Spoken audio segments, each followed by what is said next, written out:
Shoku Fatos Nano ka fjalën, të përgatitet shoku Isen Shahu.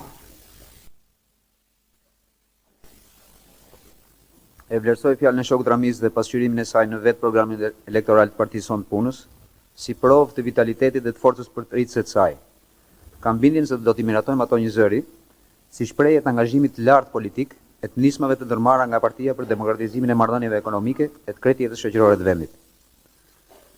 Mendoj se komunistët e zgjedhësit do të gjejnë në këto dokumente, krahas një analize realiste të rrugës së derisotme të zhvillimit dhe qëndrimit kurajoz vetë kritik, ide të qarta për të ardhmen e vendit dhe për rolin e Partisë së Punës në këtë. Kam bindjen se angazhimet e reja që do të dalin nga ky aktiv për periudhën e zgjedhjeve deri në Kongresin e 10, do të rrisin më tej besimin e popullit tek forca realizuese e organizatës sonë të sprovuar politike. Transformimet që nxorën vendin nga stadi feudal në jetën moderne, flasin tërësi për harmonizim të drejtë të vlerave kombëtare me konceptet e reja ideologjike. Dhe tregojnë se alternativa socialiste që zgjodhi partia për ndërtimin e Shqipërisë së re ishte dhe mbetet e drejtë. Por teoria dhe praktika e socializmit, të formuara në rrethana të caktuara në vende të ndryshme, na kanë nxitur të bëjmë refleksionet e nevojshme ndaj tyre. Na kanë sugjeruar që zgjidhjen e problemeve që shtron jeta ta shikojmë në zhvillimin e saj dinamik, për të afirmuar koncepte dhe mekanizmat e ekonomisë së tregut vetëm në përshtatje me kushtet e vendit tonë. Siç është analizuar në plenumet e fundit, faktorët që kanë patur ndikimet më me peshë në situatën e vështirë të krijuar në ekonomi nuk janë konjunkturor, por më të thellë dhe me shtrirje kohore më të gjatë. Ata duhen njohur si të tillë nga gjithë masa e anëtarëve të partisë, për të ngritur realisht në lartësinë e militantëve të kohës, për të përtërirë gjithçka të vjetruar dhe për të orientuar drejt politikisht masat që këto të angazhohen me bindje të qarta në proceset e reja të zhvillimit aktual e perspektivit të vendit. Ky proces reflektimi e transformimi për vetë partinë duhet zhvilluar me vështrim konstruktiv dhe optimist nga e ardhmja, ku mendoj se mund të ndalemi në disa konkluzione kryesore për punën tonë politike me njerëzit gjatë fushatës elektorale dhe në vazhdim. Së pari, është fakt se vazhdimi i drejtimit tepër centralizuar me metoda administrative i ekonomisë për një periudhë të gjatë ka cunguar iniciativën e masave dhe mundësitë e zhvillimit të ekonomisë mbi bazën e ligjeve të saj të brendshme të hekurta. Prirjet e përkeqësimit të dukshëm të proceseve ekonomike gjatë viteve 80 provuan përfundimisht se nuk mjafton të gjenden zgjidhje ekonomike që plotësojnë vetëm interesat e përgjithshme, por ato duhet kënaqin edhe interesat shoqërore të grupeve e të individëve.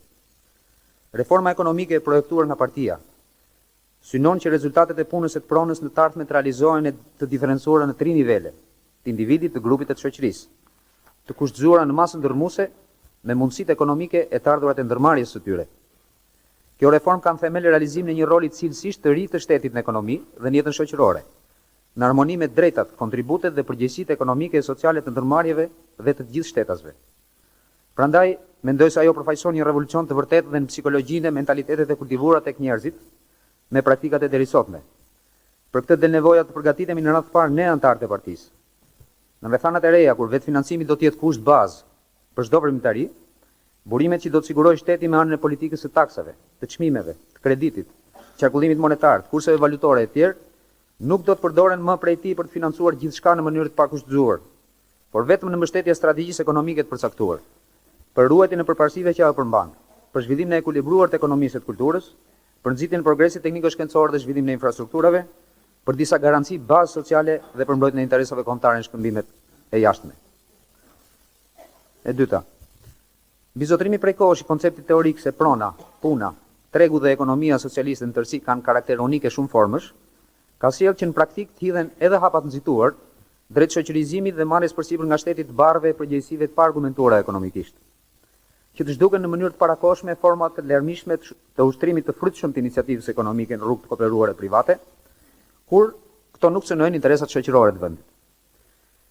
Jeta tregojnë se në sistemin socialist ekonomisë mund dhe duhet bashkëjetojnë forma të pronës e veprimtarisë shoqërore, kooperativiste e private, krahas bashkëpronësisë si midis subjekteve të brendshme ekonomike, ashtu dhe me afariste huaj. Këto zhvillohen në mënyrë të harmonizuar për siguruar rritje të prodhimit dhe të efektivitetit, nxitje të gjithanshme të iniciativës ekonomike të interesit material të individëve të ndërmarrjeve kooperativiste ose shtetërore, me synim që rolin e rregullatorit në jetën ekonomike të vendit ta luajnë gjithnjë strukturat kolektive të prodhimit e të konsumit. Mendoj se këtë koncept teorik për ekonominë e tregut në stadin e sotëm ndërtimit socialist duhet të afirmojmë në praktik me bindje me norma të sakta juridike, që njerëzit kuptojnë realisht kushtëzimin e mirëqenies së të drejtave tyre me shkallën e angazhimit e të iniciativës vetjake për krijimtari ekonomike e shoqërore. Për këtë qëllim shteti po krijon kushte tashmë gjithnjë më të plota për motivimin e gjithanshëm ekonomik të punonjësve dhe për lidhjen reale të shpërblimit tyre me rezultatin financiar të çdo lloji veprimtarie. Të tilla janë shtrirja e vetfinancimit dhe lidhjes më të fortë pagës me fitimin në çdo njësi përbërëse në ndërmarrjeve shtetërore. Zgjerimi i sipërmarrjes kooperativiste edhe në shërbime, artizanat, tregti, ndërtime të tjerë, krahas formave më të larmishme për nxitjen e prodhimit e të interesit material të anëtarëve të kooperativave bujqësore. Zhvillimi i iniciativës ekonomike private në kufit e përcaktuar me ligj, duke angazhuar për këtë qëllim kursimet dhe mjetet financiare të shtetasve për veprimtaritë që ata marrin përsipër. Mbështetur pra në garanci të plota ligjore për realizimin e çdo interesi ekonomik që lidhet me veprimtaritë të dobishme shoqërore, njerëzve mund të duhet t'u krijojmë bindje e koncepte të qarta se partia jonë nuk është për realizimin e barazive shoqërore në rrugë egalitare. Së treti, është fakt i njohur se ecja e shpejtë drejt përqendrimeve të mëdha dhe specializimeve të ngushta, edhe në ndikimin e proceseve të tilla në vende të tjera, jo gjithnjë ka justifikuar veten ekonomikisht. Sot për shembull ndërmarrjet me mbi 500 punëtorë në industri zën 2/3 e numrit përgjithshëm tyre dhe japin 86% prodhimit, ndërsa fermat prej mijëra hektarash e forcash pune thuajse janë bërë zakonshme. Tregus të tillë përqendrimi janë karakteristik për vendet e industrializuar, kur stadi i i intensifikimit të punës së prodhimit është larg nivelit të tyre. Në këto kushte drejtimi i ekonomisë merr karakter global dhe stimulon kthimin e njerëzve në konsumator pasiv, krahas pasojave negative të imponimit të disa prodhuesve në treg. Që reforma ekonomike të jap rezultate të balancuara, të kuptueshme për njerëzit. Pozita monopol që rrjedh nga përqendrimet të tepruara të prodhimeve të shërbimeve në pak njësi, duhet zbutur e mënjanuar në rrugën e shpërqendrimeve dhe riorganizimeve të tyre, në sa më shumë ndërmarrje të mesme e të vogla me llogarim vete, që të gjallërohet konkurenca për të prodhuar e shitur me efektivitet dhe të krijohen kushte reale që mekanizmi i kërkesë ofertës ta afrojë çmimet e vlera. Në këtë rrugë do të krijohen alternativa të reja realiste për zonën me punë të forcave të lira dhe të nënpunësve e punëtorëve që mbingarkojnë sot ndërmarrjet e institucionet, si dhe kushte më të favorshme për përparimin e reformës së çmimeve. Së katërt, konceptet dhe praktikat e skaluarës kanë cuguar tek kufive të nevojshëm edhe sferën e veprimit të ligjit vlerës e të mekanizmit kërkesë ofertës në prodhim dhe në këmbim. Fjala është për ngushtim të tepruar të marrëdhënieve të këmbimit të mallrave me para reale e të përgjegjësive ekonomike që lidhen me to. Për përqendrime të thuajse krejt tregtisë në ndërmarrjet specializuara shtetërore, që distancuan jashtë masë prodhuesit nga tregu dhe nga rezultatet e shitjes produkteve dhe shërbimeve të tyre. Për ngarkesat pa justifikuara shoqërore dhe ekonomike në politikën e shmangjes çmimeve nga vlera, duke i bërë pra të papërballueshme ekonomikisht subvencionet, financime të pakthyeshme buxhetore dhe mjaft investime të sforcuara. Në platformën e saj, partia angazhohet për operacione të kujdesshme edhe në këtë fushë,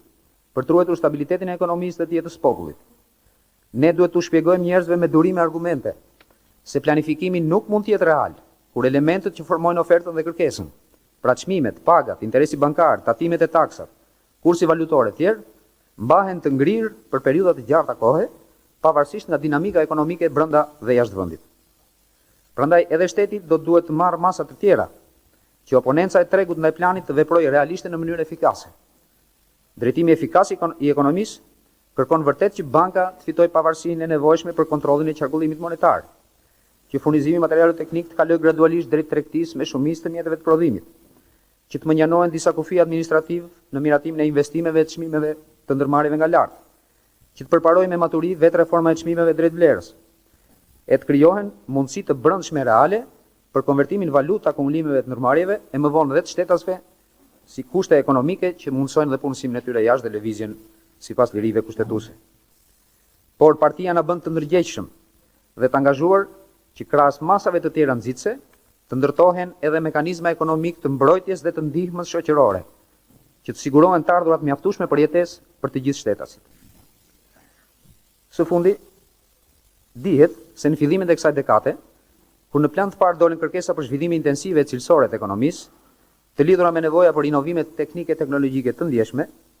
përballimi i tyre u kufizua vetëm me burime të brendshme materiale e valutore. Njerëzit kërkojnë dhe pranojnë shpjegime rrugdalje realiste edhe në këtë fushë,